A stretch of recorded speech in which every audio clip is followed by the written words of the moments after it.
What is up, guys, and welcome back to Flow State. It is episode 41 today, and look, Adam, we know we're back together. I'll save the introduction because I was flicking through the archives shortly before starting on air, and you know what we completely missed that happened on the 5th of this month, and we didn't mention it at all last week. Well, hello, Luke. Hello, mate. What did we miss? No, I'm joking. What did we miss? We missed our first birthday. I know. That's a bit of a stinker on our part, to be honest. I was literally just going through our episodes, and I've got it here in front of me. Man, we look young. It's been a year. We've aged. We've aged. That's not great, man. But yeah, no, guys, we officially turned one. Like, we should have mentioned this last week when recording, but on the 5th of Feb, it's been a year since our first episode. So is that when we started, 5th of Feb? Mate, yeah. Unbelievable to think it was. I think it was late 2024 that I initially reached out with the idea, and here we are, like a year and a bit later, having 40, or we've actually done more because we've done a few unnumbered episodes. So I thought that'd be a nice way to enter. But okay, let's get back on track, mate. How are you? How's things? It was happy 40th yesterday. Happy first. Happy 40th last week. Happy first birthday this week, mate. You're flipping confusing me. I'm sorry, mate. And then for the guys at home, it's Wednesday, so we're kind of time jumping and all over the shop, aren't we? Podcasting, Who would do it? Happy hump day, but it's Friday. But it's Friday for us. It's a bit strange. Mate, how are you keeping? Yeah, well, it's been, I was just saying off air that I think it's been a good week, but it's that time of year as well when, like, there's nothing quite kind of keeping you engaged here in Australia. It's kind of autumn now, so we're well aware that it's getting... Is it really? Yeah, man, it's getting darker in the mornings, and you're just kind of like got nothing really to look forward to. Like in a kind of, there's always things, obviously, but when you think about it, if you're in Europe or the UK, you've got summer coming up, and you're like, look, we're only like 3-4 weeks away from potentially nice weather. Whereas here, it's like we're counting down that we don't even have Christmas. It's just winter. It's just dark. Yeah, that's what I was going to say. Our year, if anything, is broken up a little bit nicer because when it starts getting really dark and wintry, that's when Christmas is. January is a bit of a grim month, and this January has been brutal, mate. I was thinking about it yesterday. I was feeling a bit depressed, to be honest. The weather since Christmas has been so shit, and I mean, like, it's just terrible. Just absolutely terrible. Piss and rain every day, grey skies. Not even any of those crisp days that we talk about that we love, where it is freezing cold, but it's like, at least the sun shines. Mate, I haven't seen the sun in about 40 days and 40 nights. It's been... That would affect you mentally, wouldn't it? Like, I get really kind of seasonal affective if I don't have that blue skies. It's been brutal. Me and Kira were actually talking about this. Kira's off this week for half term. Teachers get a week off this time of year here, and we were just chatting about this. We had a nice hotel break there on Tuesday night, just for the night, and we were coming home, and it was pissing raining. That's what Kira was saying. She was like, "This is so depressing, the weather," and she was kind of saying when she's in school, she doesn't really notice the weather as much because she's in school, and it's like she goes in the dark and comes home in the dark. But I was like, yeah, that's exactly how I feel, because during the day when I'm at home working or I'm out and about, like I don't know, I feel like I feel the weather because I'm not in school, I'm not whatever. So yeah, it's been grinding me down. But this morning I came out of the swimming pool just now, like 20 minutes ago, and it's the first morning that I've come out at 7 o'clock when there has been a glimmer of light in the sky. Crack it hasn't been light. Just it hasn't been pitch black. Essentially, the turn is coming, and that always brings a better feeling. But mate, I would do anything for some winter sun. It's been tough. Do you ever, like, again, it's a little bit different for me with, again, I appreciate I'm in Australia, but let's say I wasn't, it's a bit different because UK passport doesn't really get you anything, but you with an Irish passport, do you ever consider, you're like, oh, Barcelona sounds nice, and maybe we could like up and just kind of relocate for a few years, enjoy some nice weather? Yeah, I probably think about that on the daily. Okay, there you go. Yeah, probably on a daily basis. No, we've talked about that, to be honest, but yeah, I think the fact that our families are both here, we would, yeah, we've made the decision that we're going to stay put for now because we both are very close to our families, and I'm very close to Kira's family, and vice versa. So yeah, that's the decision that we've made. We've made our bed, now we have to lie on it, Mhm. as I say. So We're but yeah, committed. mate, on a daily basis, I think about warmer climates. Yeah. Yeah. Yeah, and Barcelona would be beautiful. I think that would be a great place to live. I think it'd be Now, pretty now nice. that you It's say it, maybe not that warm. Like in no, not spring, this I time of think year. it's pretty like normal, but you could go a little But bit mate, further south maybe. you're gonna get sunshine, so that's enough True. for me. I don't need Yep. heat all year, but sunshine would be nice. Um, but yeah, it's been a decent week, mate. How's your week gone?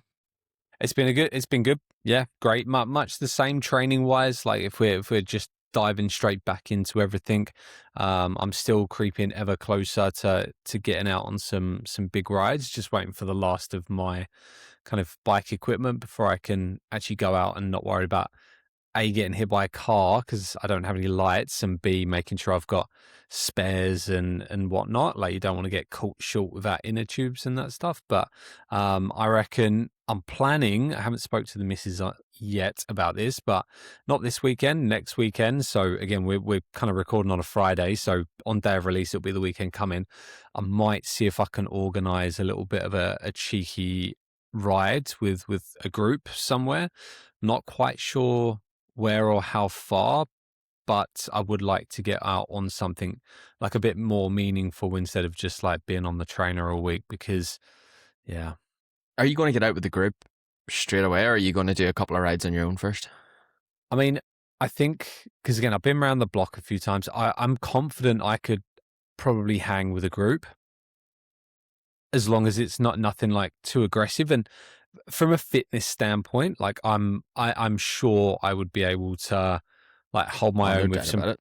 pretty decent groups. It's literally just bike skills. Like I'd be shocking at descending because I've got like minimal experience. So I'm going to be like pulling short. I'm going to be fingers on the brakes the whole way down. But anything kind of horizontal or vertical, I'm going to be grand, man. I'm going to be Yeah, absolutely no doubt about fine. it. More so, Um, not from a fitness perspective, just from mm, a like being in a group, because yeah, you have to keep your wits about you. You have to yeah, really yeah, you have to really concentrate. I mean, you have to concentrate either way when you're on a bike because you're on the road, but when you're in a group, like little movements can really wreak havoc. Just I remember when I was cycling a lot, sort of tail end of COVID after we came home from Australia, I joined a group here locally, and they were flipping fast, mate. I don't know whether I sent you some of the rides that we did, but it was like if you get dropped, you were at the back. You weren't. yep, No one was waiting. It was a. yep. It wasn't a no drop policy. It was a Hmm. very much a drop policy. So You it got was to hold your eyeballs own. out. Yeah, You got to hold your own, yeah. Which was exhilarating, like to say the least, because we were going out on like Wednesday nights and Sundays, and it just became a race at times. It was mental. Like the last, I remember one time do you know the drops, like the hood or the I don't even know, the handlebar. My yep. I was holding on and gripping my handlebars that tight during the last like 20 minutes of a ride when they would do this kind of like race training. They would do like these, they called them up and overs, where they would just rotate the front. It was like just flat out riding.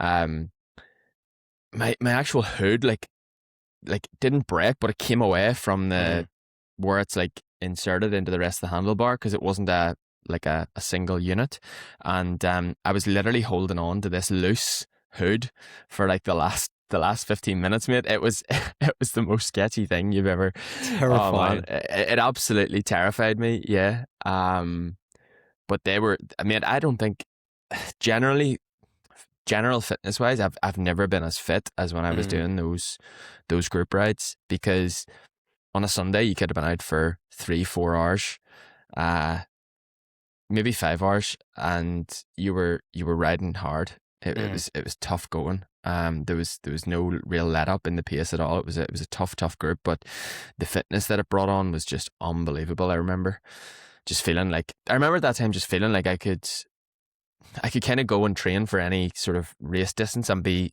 at my absolute peak, you know. So it was class. But I think that's probably one of the biggest positive and negatives of cycling, especially like recreational cycling, is like when you think about running, it's all, for the most part at least, it's always going to be more structured. Whereas you see a lot of the cyclists, and it's literally just, okay, I'm going to pick up with a group and we're just going to hammer it, right? So it's equivalent of running just 5Ks. You're either doing a 5K or a 10K race all the time, or you're doing like a cruisy 5K jog to the cafe. There's no in between, and that's great because it's great fun. And one thing you'll never hear from cyclists is like it's not fun, but Mm. you're missing such Well, a mate, in this big. country, you might. How so? Wait. Going out in 3 or 4 degrees is not fun. True, yeah, true. Fair, Fully no. rugged up with all the kit on and all Australian that. But cycling. I would love, that would be perfect for me. I would love to be within a group that are fit and competitive, but that are going for social rides. Yeah, Does that make sense? Kind of like yeah. a group that's a decent standard, but not going out and hammering myself. Just using it for that like aerobic training, because getting 3 or 4 hours on a bike once a week would just work wonders for that aerobic development and that fitness. Oh, it would. But I don't want it. If I was to do it, I wouldn't want it to take away from, let's say I was training for a half marathon or a marathon. I wouldn't want it to be a ride that took away from the structured workouts that you need to do to perform well in those events. I would prefer it just to be a 3 or 4 hour base building activity. So where you're just chatting and having a bit of crack for 3 or 4 hours on the bike, but nothing better, mate. But no, I asked the question because I think if I was in your shoes, having not done a lot of biking on the roads, I just want to have a few rides under my belt just to get the feel for the bike and then get involved with the group. But yeah, I'm looking forward to hearing how that all goes for you. I mean, maybe I can get out on some little ones over the next kind of week and a half or so, just after work or whatever, like just a bit time poor midweek. But other than that, mate, how have you been? How's your training, football, swimming? What's happening? Running? I think there's been some running in there. Jack of all trades. There's been a bit of running. Yeah, I actually felt pretty tired this week. I know a lot of people talk about that, like this heart rate variability and recovery score and so on from their wearables. I don't do any of that. I don't measure resting heart rate. I don't measure heart rate variability, but I can be pretty guaranteed that this week my heart rate variability is a little bit out of whack because I can feel just my recovery is a little bit poor this week. So I've just dialed it back a bit slightly. Last Friday, as you know, I got out of the pool and recorded. And then last Saturday, we had a game, which was great. Yeah, we won 1-0 in the cup. We deserved to win as well. So that was good. Enjoyable Saturday. Nothing beats when you win on a Saturday. It's a good feeling, yeah. Similarly, when you lose, it's shit. But yeah, it's a great feeling when you win on a Saturday. And 1-0 was great. We scored an 80th minute winner. And that was good last Saturday. Did you get 90? Yep. Done well. Was pretty pleased with how I played, and yeah, I really noticed like the fitness in the last 20 minutes as well. I think I said that to you before. Yep. I feel like I'm sort of on top during the last 20 minutes when a lot of lads are getting quite leggy. Pitch was so heavy as well, but that left me pretty tired. But Sunday morning then I swam with the club. Kira swam too, so that was nice. Cup of coffee and a scone afterwards. Beautiful. Monday I did so I jumped on the treadmill Monday afternoon. I just wanted to do something pretty relaxed and longish. So I did 90 minutes. And I measured some lactate just for a bit of crack. My lactate was 2.5 when I jumped on the treadmill, which was high. And I kind of looked at it and I was like, it cannot be right. Like, because I'm at rest. Anyway, I warmed up and it came down to like 2.2. And I was like, this is still high. Like, resting lactate for me is normally 1.5. So I was thinking, all right, maybe I am like fatigued. Maybe there's, it coincided with feeling a bit flat. Again, whether it was correct or not, I'm not sure. But like, those two lactate measurements were higher than usual. So I was thinking, yeah, something's probably a little bit off. So I was like, right, I'll go really easy, see how I feel. And I guess this is where people can take the kind of the heart rate, the intensity thing with a pinch of salt. And really what you should learn to do is listen to your body, because what I was seeing while I was training on Monday was relatively high lactate in comparison to a low heart rate, but a pretty grim feeling, or not a grim feeling, but not an absolutely great feeling. It was kind of like that amber red light, just to not do anything intense. Yep. So I just did I've just called it treadmill aerobic intervals. I think I did like 2 by 10 minutes and 4 times 5 minutes, just measuring lactate every other rep or every rep. By the end of the session, my lactate was down to 1.5. But I didn't take my heart rate up more than, I'll actually just have a quick look at it, because this session was just dead interesting. I didn't let my heart rate go above like 135. And the pace was slower than what it would usually be at said heart rates or said lactate. So yeah, the body was definitely telling me something that day. Still got 90 minutes. Lactate came down, definitely felt better at the end, which was good, but didn't even take my heart rate up to what would typically be like my typical sort of LT1 heart rate would probably be around 145, 140 to 145. Like I say, I was sitting at 132, 133 with LT1 lactate numbers. So this is, again, what I'm trying to say is, like, heart rate doesn't tell you everything. If you are measuring heart rate, you're much better to listen to the body. Just on a quick one, do you find that, have you ever noticed that eating affects your lactate numbers? So let's say you were to have like a big carb breakfast, would you find there's some deviation in what's normal? Haven't really looked at that, to be honest, because I'm not, if I was training for something and following a real kind of weekly structure where I kind of train at the same times, like for example, on a Tuesday, if I was doing a big session, it would be at the same time every week. My food would be at the same time. It would just be like a routine. And I would kind of think about that and look at sort of, is there a trend, or what makes me feel better, more importantly? Like what makes me feel like I'm jumping out of my skin, kind of, and what makes me feel a bit sluggish. But on this I haven't, so I didn't kind of look into it any further. I just knew I'm not feeling 100 here, so I'm just going to be conscious of that. That was Monday. That was all I did on Monday. Tuesday, I was in the pool Tuesday morning for a session. Actually felt great in the session. I've just added a note here to that. It was like 2,700 meters worth of total swim volume, which was good. And I'm really feeling like my swimming, I know I said this last week, but I'm really feeling like it's progressing. Just little tweaks here and there, like thinking about my catch and my pull. And then one of the coaches on Wednesday night mentioned about sort of my legs and being a little bit more streamlined. I kind of have this tendency to flick my legs out when I kick in order to maintain buoyancy. So it's like this false kind of like, it's like something that makes me, it's kind of like cheating a little bit, because my body position's kind of my weakness. So I've tried to fix that over the last 2 days, and it's really helped. I'm feeling a lot longer and a lot more streamlined, kind of pretending to swim here in the office. That was Tuesday morning. Tuesday morning swim. Then Tuesday evening, like I said, myself and Kira headed up the road for just a night away. Kira's off for half term, so we did a little local hotel stay Tuesday night. Actually at the hotel that Kira's sister got married in. Oh, beautiful. So that was nice.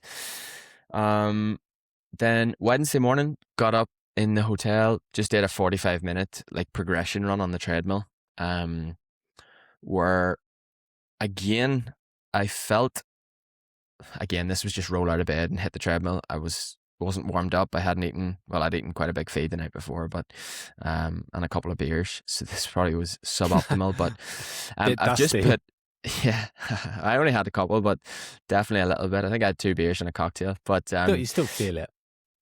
You do. I just write. I've just written in this on a note. I felt like I was running fast enough, but the heart rate was significantly lower than usual. But the feeling wasn't correlating with that heart rate. So yeah, I know we've talked about the central governor theory before, and just listen to me, feeling is the most important thing when you're a runner, and really learning to think about the feeling and not be completely governed by heart rate. So it's just been an interesting week in that front, and it does coincide with probably feeling a little bit more tired than usual. So that was just an easy enough 45-minute progression where I took the heart rate from literally like 95 beats per minute up to at the end it was about 140. So I did take it up to LT1 and I felt pretty good by the end. Then Wednesday night we hit the pool after we got home. We did the club session on Wednesday night, myself and Kira both. That was good. No social Yesterday, run? no social on Wednesday. We were a little bit late getting home. We kind of we chilled in the. You're sharp, mate. We chilled in the Gotta be, man. Gotta be. No flies on you. That's what we'd say here. We chilled out in the hotel till like 5 p.m. and just drove up the road. So yeah, we didn't get the social run. It was a bit late. But we got to the pool, which was good. Thursday then, yesterday, I just got out for like almost 20k of jogging. Really slow, really low heart rate. Just keeping it in this kind of like recovery kind of mode. My hands have never been as cold as yesterday's run. It was freezing, but it was also wet. Sorry, for those not watching, Adam is currently, I don't know if you're wearing something or if you literally just pulled your jumper over your hands, but your hands look bloody cold now, mate, to be honest with you. I do that. I kind of do that. I pull my jumper up over my hands all the time. It's like a comfort thing. Yeah, I'm not cold. I'm actually roasting. I was wearing a thermal there when I got home from the pool and had to change very quickly before I jumped on because I'm pretty warm. But yesterday, mate, I was in agony. So I had these little thin like material gloves on that weren't worth anything, and I actually ended up having to take them off because it was pissing rain from start to finish, and about halfway around they were just saturated and they were making my hands colder with them on because they were wet. So it was freezing cold. I think it was like feels like -5 on the weather, but also pissing rain. So like when it's cold and it's also wet or humid, oh mate, it is so bleak. Mm-hmm. So when I got home, my hands were actually orange. Jumped in the shower and the warm water just instantly made them even more sore. It's painful. So I was it's actually standing in my shower, like hunched over, kind of like I sound so dramatic, but it was painful, mate. It was painful for like. You know what it reminds me of, and this is going to be like a throwback to anyone that is British, but people in Australia are going to go, "What the fuck are you talking about?" Do you remember when you was at school and it was like those Christmas days where same thing? It was like 2 degrees, but they make you go outside for lunchtime or whatever, or there's no space inside, brutal. So you end up outside. It's so Absolutely. Cold, you're probably underdressed, and you go into a classroom and they've got these like really old, I don't even know what they're made of, but do you remember the radiators that are ceramic radiators? They're kind of crusty, but they get like hotter than the surface of the sun. And you're like, you'd be sticking to him, and you're like, just like, it's so tempting to touch him. Like everything in your head is going, don't touch the forbidden radiator because it's going to hurt so much. But your hands are so cold, and you're just getting as close as possible without touching. It just reminds me of that. Yeah.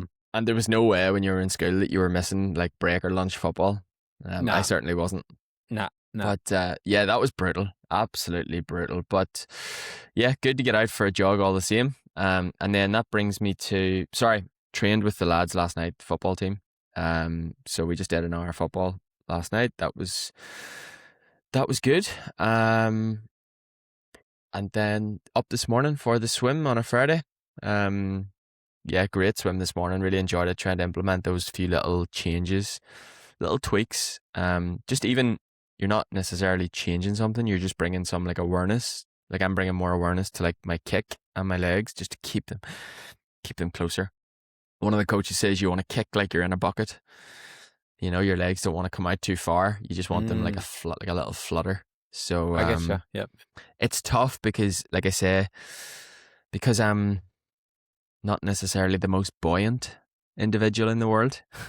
It means that like I really have to have a good body position in the water to be horizontal and not let my legs sink. That was my massive struggle when I started. Like I just couldn't stay horizontal in the water, but now I can. But like I say, when I kick, I kind of do this thing where I flick the legs outwards to maintain buoyancy as I I think it's as I glide.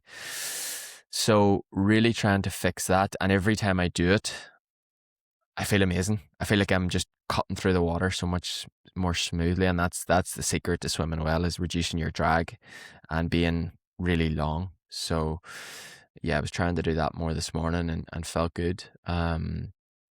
So that's been probably slightly less than usual this week. Um, but yeah, good week so far. So do you, I mean, I know we spoke about this quite a lot end of last year, but are you still, given where you are with your, I know football is obviously what you've got, what you're working towards in terms of a match, you know what's coming. Have you thought about doing anything with this swimming? Are you gonna, I don't know, what Honestly, I nothing? haven't. A lot of people have been like, "You're doing a triathlon. Are you going to do a triathlon?" Um, I haven't, Even if mate. they're just Do like you know swimming events? there is, and the club, these masters clubs are absolutely fantastic because it's a competitive environment. There is all levels. So you have like the guys that were really fantastic junior club swimmers at the top, right all the way down to beginner swimmers in maybe like lane 6 and everything in between. And it's so social. It's such a great club. And then what they have is these masters galas every so often. So there was one a few weeks ago. It's on a Saturday. Most of them are Saturdays. So I am playing football. So I probably can't go, but they're great because they're as competitive as you want them to be.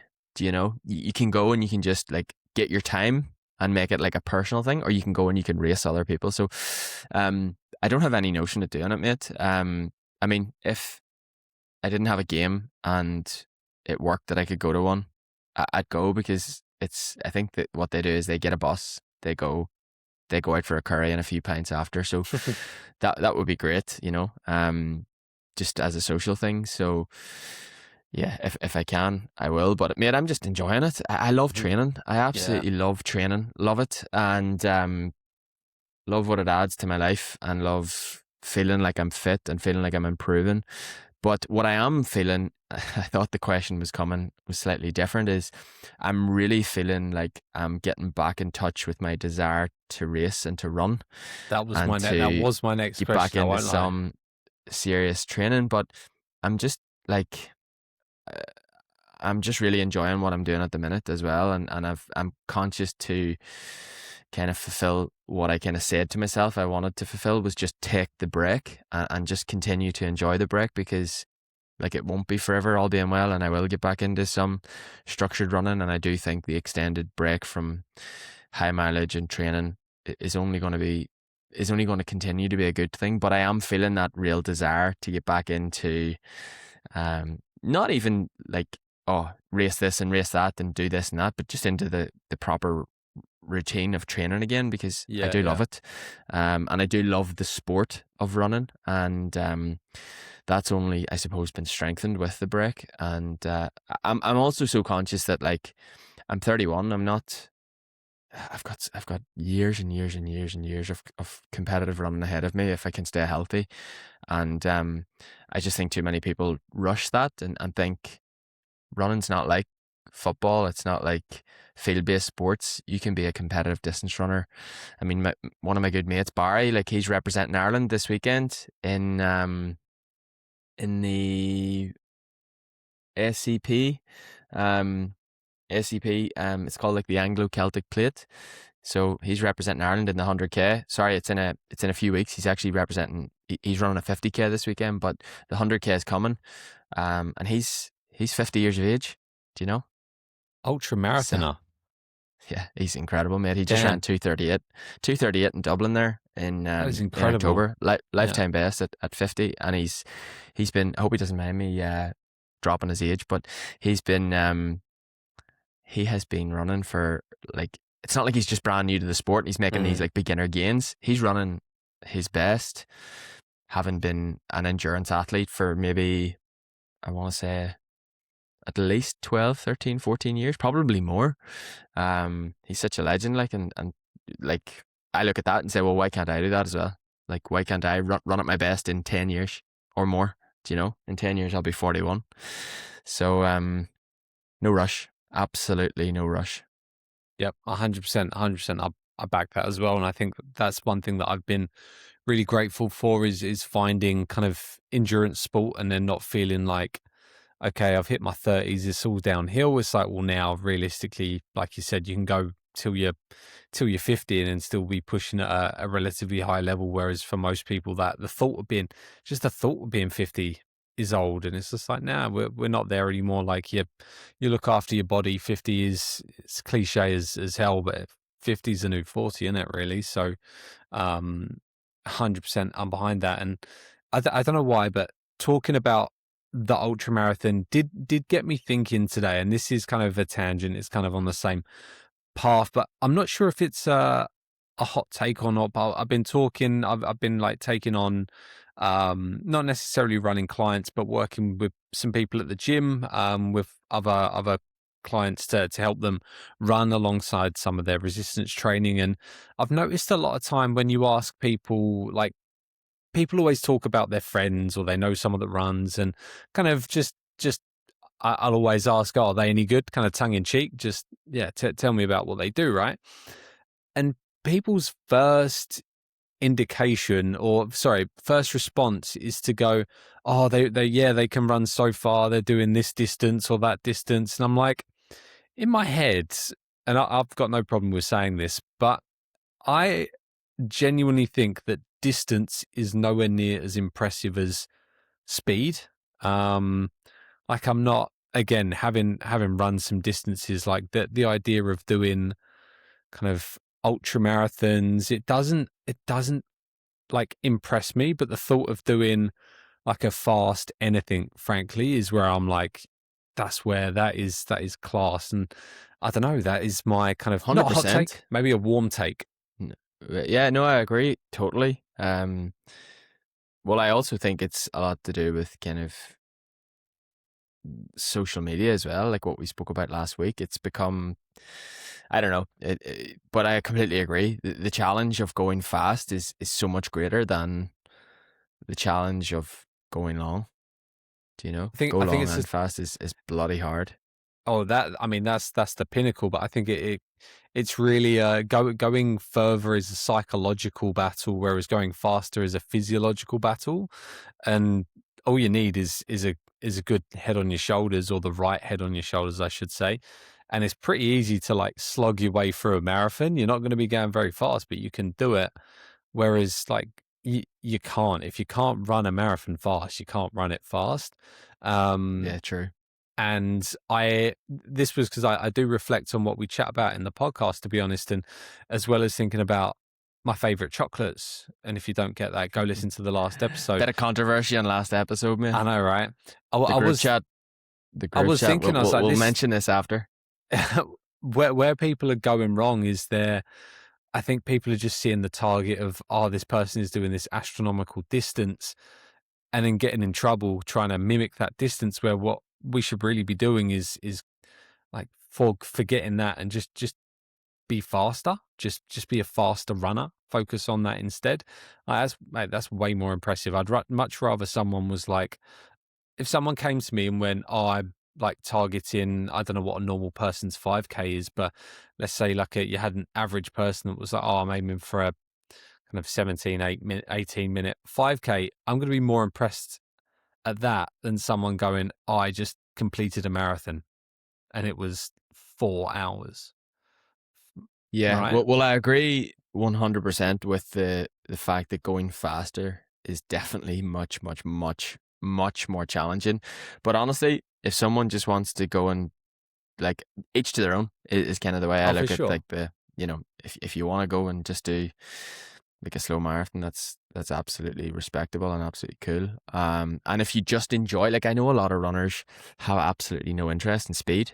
They're just running for pure enjoyment and Mm. just like the thrill of, you know, being in a mass participant event. I'd advise anyone to do that. Like, go Mm. sign up for a race and just get a feel for what it's like to be in a race. And race is probably the wrong word actually to describe it, even though it is a race.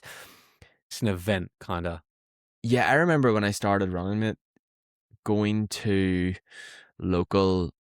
I loved like 10 milers and half marathons when I started, and I just did like random ones all over the place. Like I did trail half marathons, I did just random races because I just loved being involved in these events and being among hundreds of other people all running in the same direction. It was just Hmm. such a thrill. I don't know what it was. It was just a real cool feeling, and you kind of lose sight of that a little bit when you get more competitive and you kind of challenge yourself to race times, and you're kind of getting up the pecking order of these races, and you're closer towards the front, and it is very much like a race, but that feeling of just, right, I'm just going to be in the midst of it is class. And again, I had that. Do you remember when I decided to take the break? I went and raced, or sorry, not raced.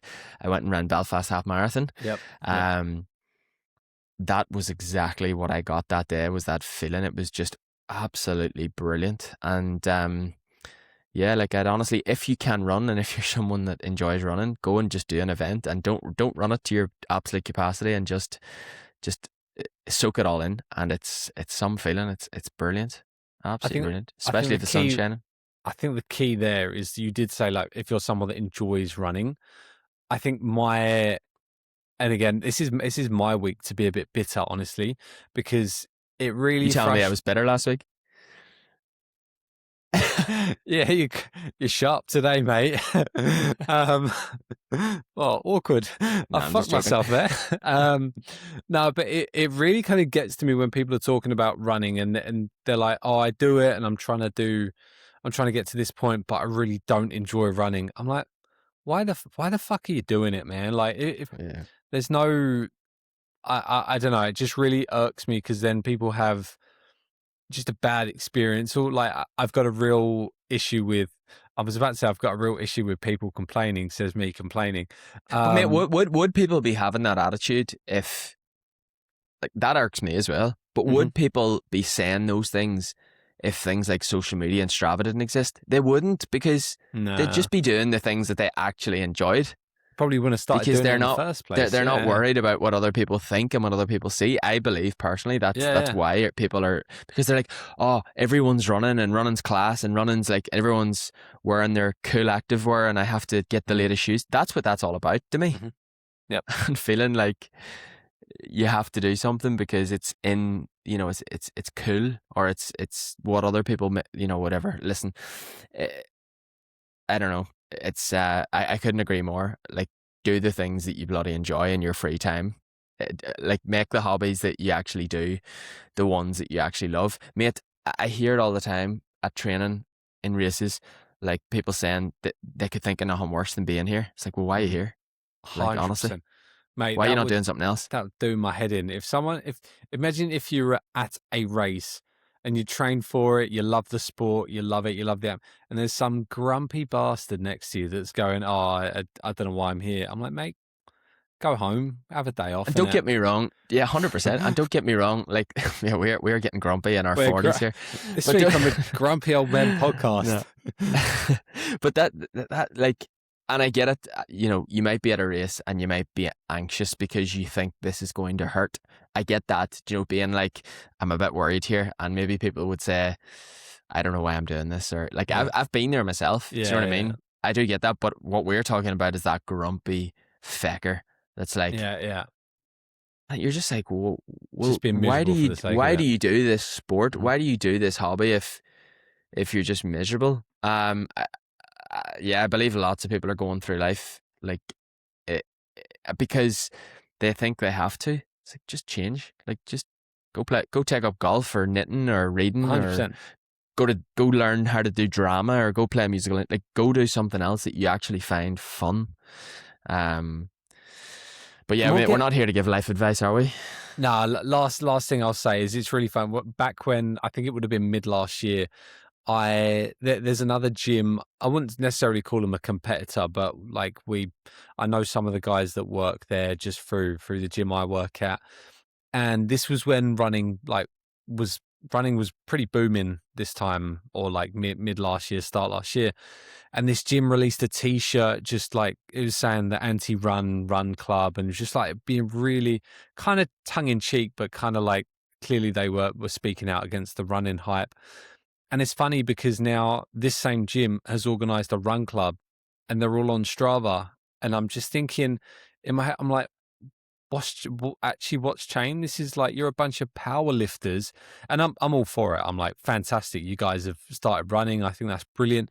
But in my head, I'm like, I wonder what has changed. What has flicked that switch? And yeah, Game's gone. the game's gone, mate. Game's gone. Like, I don't know. It's woke. All this utter woke nonsense is what it is. Oh man. Oh mate, if you don't laugh, you'll cry. Yeah.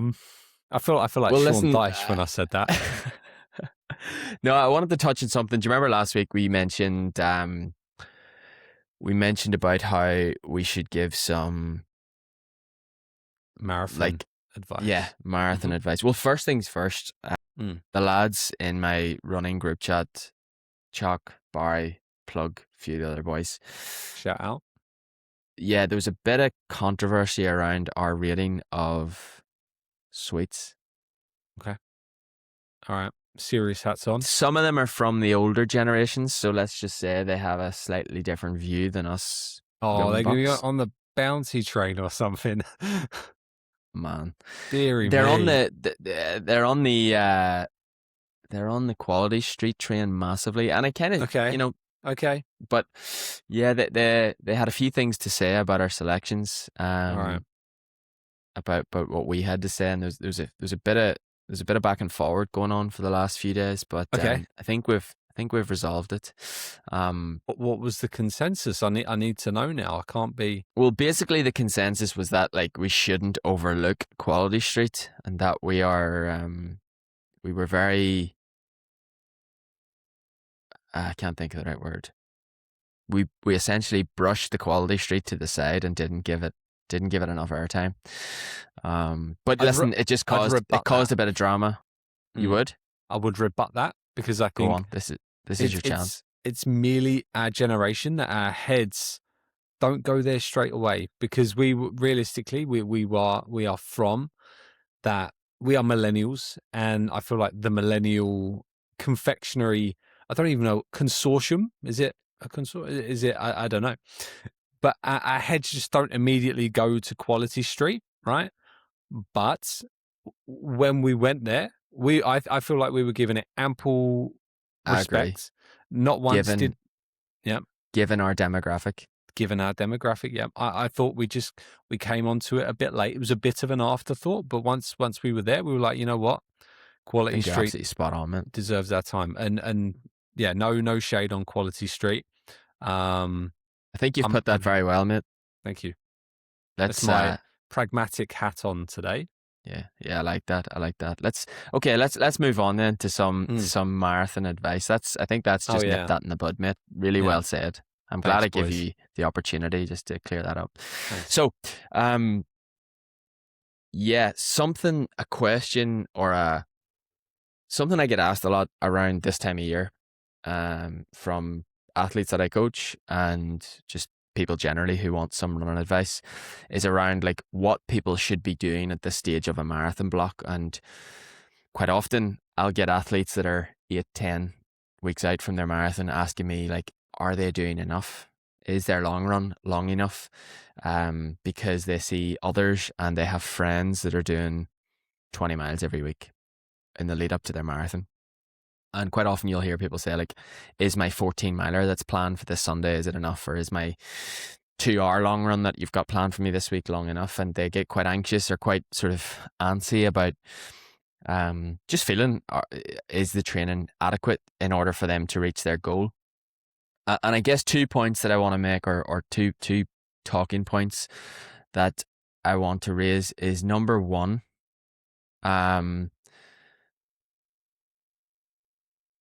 we are trying to build something and trying to kind of work our way through a training block whereby you're going to peak on race day. You're going to be at your absolute best, and you're not fatiguing the body too much with lots of the long runs, and how people kind of, they almost train with fear And hence the reason for the 20, 21, 22 mile long runs. And I'm talking about runners that aren't running like sub 3 marathons here. I'm talking about 4-hour marathoners at times here going out and running 20, 21 miles on a weekend. And you can imagine how much of they could be out for 4 hours. That's a bloody long and a stressful run. And then to actually recover and to train the rest of the week, so on and so forth.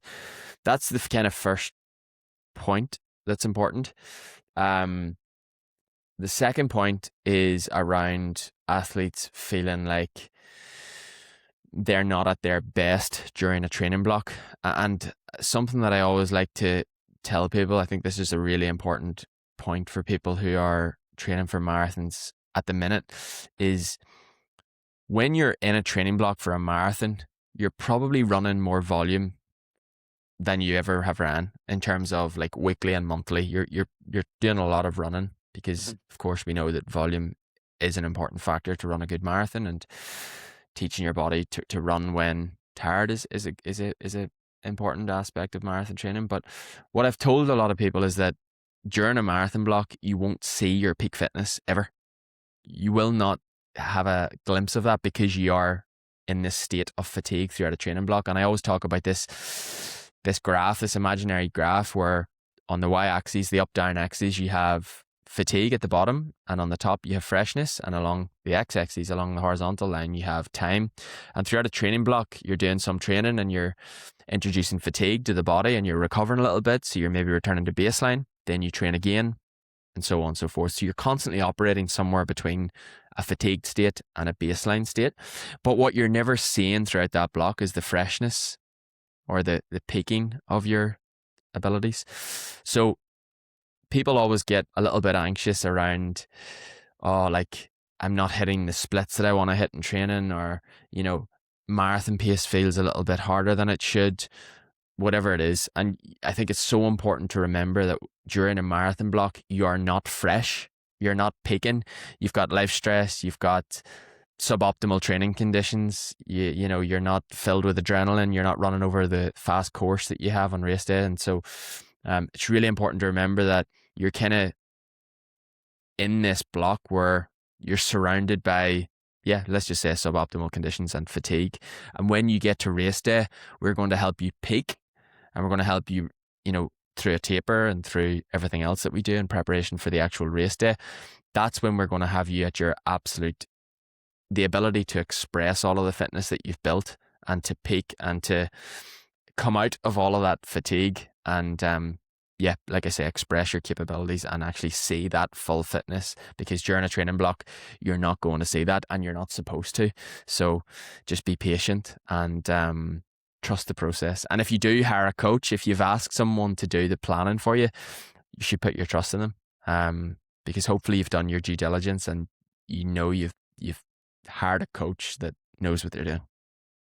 Really well said. And I think for anyone that is kind of newer to the physiological side, again, like you said it yourself, trust the process and trust the coach that you've invested in.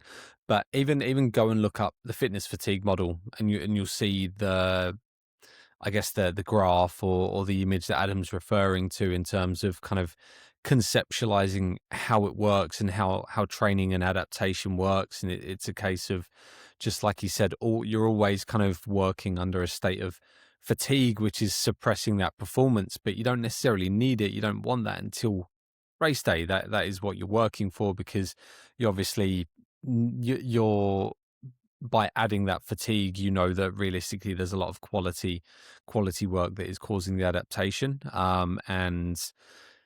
So just maybe look that up, do a little bit of research, and you'll see what he means. But and it coincides with the first point around building throughout the block and not running 32Ks every Sunday. And that if you're going out at the start of your marathon block and you're running 20 miles or 21 miles or just whatever the workout is that maybe your body's not quite ready for, is what you're going to do is you're going to introduce potentially too much fatigue into the body at that stage. And then that is going to have a negative impact on the adaptations to the subsequent training that you do. So it's just so important that, I guess, firstly, you progress through a block. Progressive overload, as we know, is one of the key. It's one of the structured progressive overload is a really key aspect of proper training and proper development as an athlete. And as your body's going to be adapting all the way, and as you climb up that ladder of progression in training, both from a potentially volume and an intensity perspective, but probably volume in a marathon block, you're going to be gaining fitness all along, but you're also not going to be introducing too much fatigue, because you're just causing that slight embarrassment week on week to the body and to the overall systems, and not a huge shock where you're introducing too much fatigue and potentially slipping into overreaching and potentially overtraining, which, as we both know, is no good. So it's just, yeah, I guess be patient throughout a training block, particularly if you're training first. The reason why I'm making this point is because spring marathons are still, they're still a little bit away. Barcelona's soon enough, but like Belfast Marathon's not until May. The week before that is London Marathon. All the marathons tend to be April time, even into early May. So this stage of the block, just be patient, just keep layering the training. Week on week, it's going to progress, and by the time you get to your race, you'll be absolutely ready. But patience is key.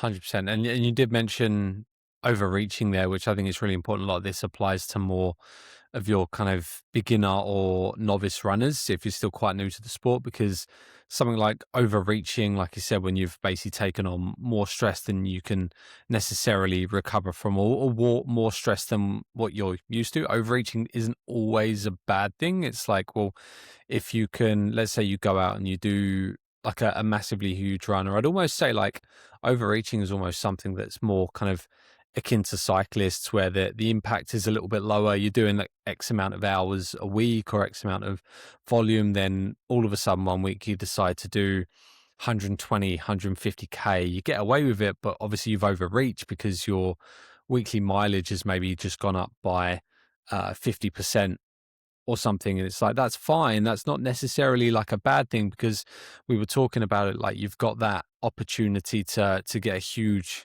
stimulus from that, but you have to then go, well, I need to recover from this. And if that recovery is going to take you a week and stop you from doing any meaningful training, well, if you're a beginner like that, that's probably not what you want, and you'd be better spent kind of sticking to the plan.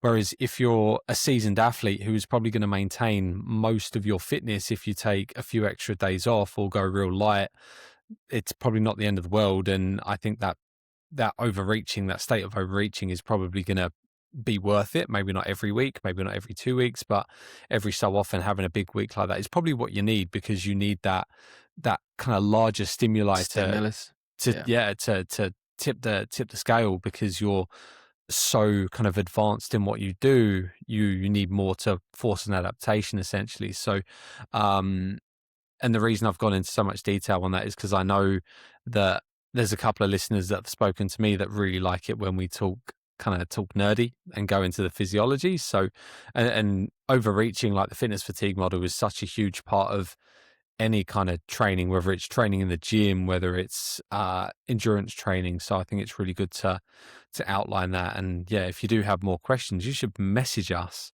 because we love answering questions. Genuinely. Yeah, for sure. But yeah.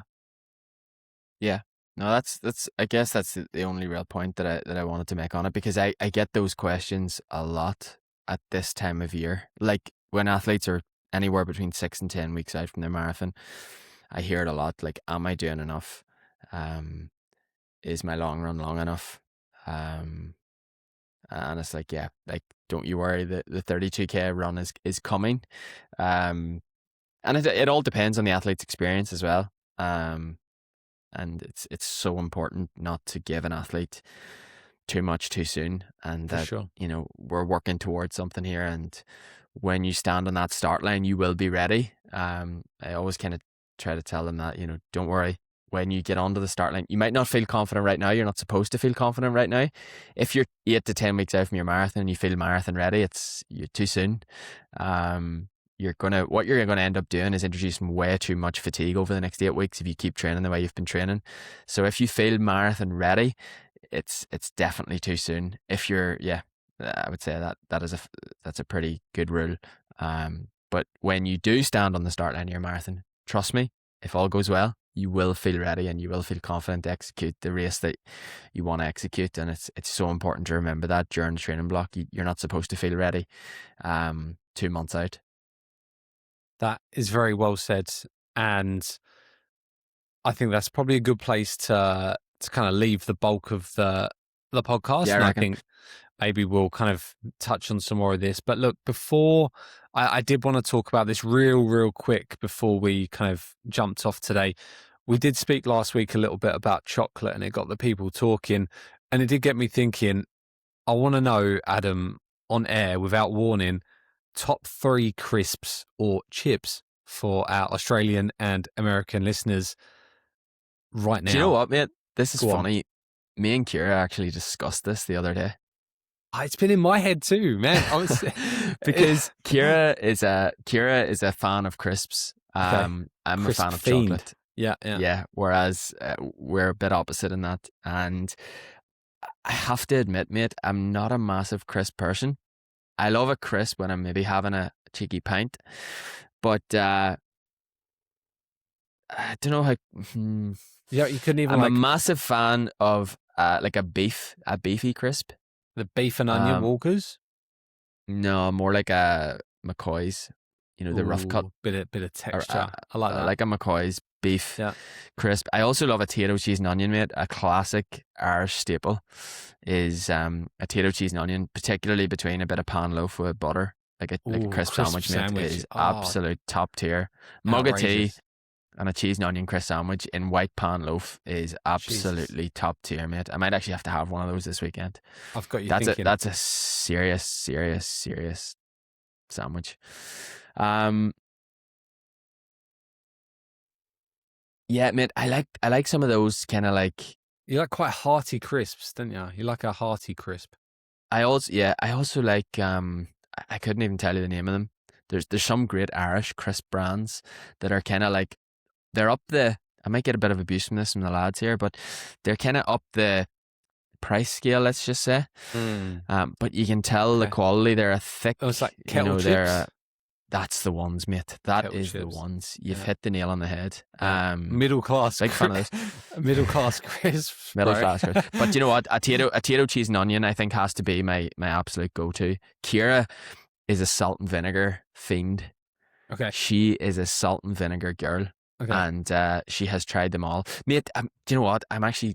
I'm butchering this because I've just told you I don't like crisps and then I've just went through them. Do you know what else I love? Like salivating. Go on. I know, mate. I love a spiral. You ever had a spiral?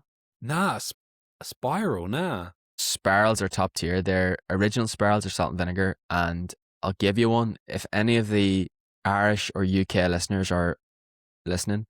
And you can get into a shop. Sorry, I'm just thinking spirals are made by Tato, which is an Irish brand, so that's why you haven't had them. Probably makes sense. Sorry, if you're in Ireland, get yourself, and you haven't already, get yourself the spirals, but in the smoky bacon flavour. Mate, they are absolutely astonishing. So that would be, I don't have a favourite, I just love them all. I like that. But here, I'm not really a crisp guy. I'm not a crisp guy. Here's like 7 that I fucking love. What's your top 3? I couldn't rate them, mate. There is absolutely no chance I could rate them. My favourite thing is my favourite thing to eat is the thing that's in front of me that moment. Yeah. I don't discriminate. I just eat everything.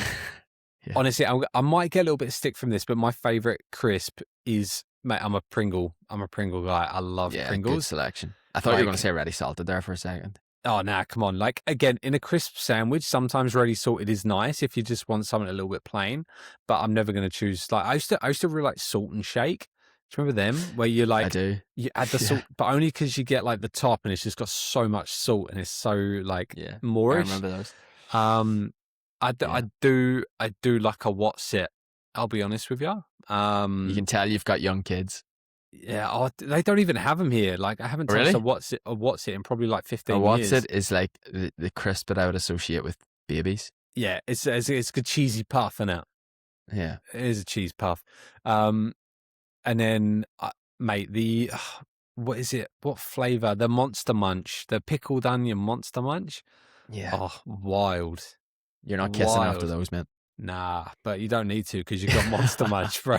Like, Kira likes a Monster Munch pickled onion. I'll be honest, if you're there with your pickled onion Monster Munch and like the hottest girl walks behind you, you're gonna go, huh? Back to your Monster Munch, man. Yeah, you're not giving a damn. Yeah, Yeah, I couldn't. I'd probably struggle, but I'm going to say potato, cheese, and onion. A classic Irish crisp has to be my top tier. fair. And I've done this on purpose now, listeners, because I want you guys to let us know in the comments, like, subscribe, all that stuff. But Let us yeah, know your top three, tell please. us we're wrong. I want to be told I'm wrong. I want give me controversy, man. Yeah. But yeah, What's your Adam. plans for the weekend, mate? Oh, you got there before I did.